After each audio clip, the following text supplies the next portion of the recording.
The stakes couldn't be higher, and every misstep from Labour seems to push Britain closer to a precipice. The question now isn't just about mismanagement or broken promises. It's about whether the very values and principles that define Britain can survive under this kind of leadership.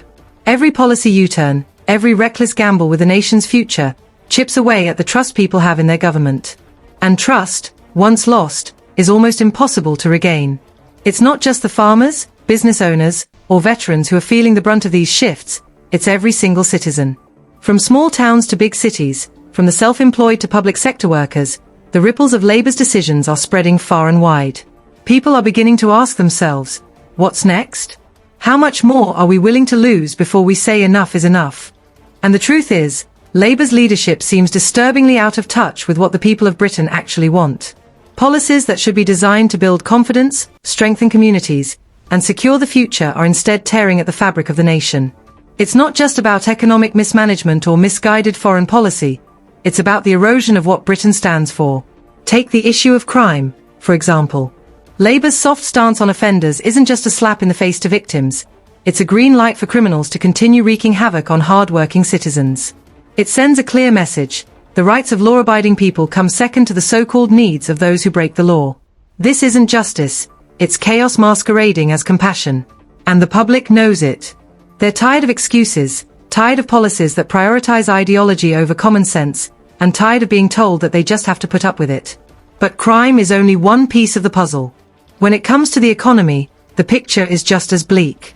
Labour's spending spree may look good on paper, but it's the everyday Brit who will have to foot the bill. Taxes are going up, inflation is rising, and the cost of living is spiralling out of control. Yet Labour continues to act as though they can spend their way out of every problem without consequence. It's magical thinking, plain and simple, and the British people deserve better. And then there's the issue of British sovereignty.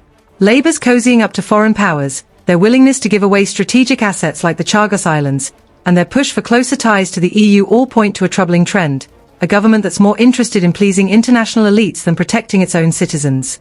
It's a betrayal of the very principles that make Britain strong: independence, resilience, and self-determination. The question is, why? Why is Labour so determined to turn its back on the people who put them in power? Why are they so willing to prioritise the interests of foreign powers, criminals, and big businesses over the needs of ordinary citizens? Is it incompetence, or is it something more calculated? Either way, the result is the same: a Britain that feels less secure, less prosperous, and less united. But here's the thing: this isn't inevitable. The people of Britain have a choice. They can demand better. They can hold Labour to account for their broken promises and disastrous policies. They can refuse to accept a future where the needs of the British people come second to the whims of a leadership that seems more interested in virtue signalling than governing. It starts with speaking up. Share your concerns with friends and family. Write to your MP, make your voice heard. The louder the outcry, the harder it will be for Labour to ignore. And when the next election comes, remember what's at stake. This isn't just about politics, it's about the future of the country we all call home. Labour's leadership may have lost sight of what really matters, but the British people haven't. They know what's at risk, and they're ready to fight for it. Because at the end of the day, Britain is more than just a collection of policies and promises.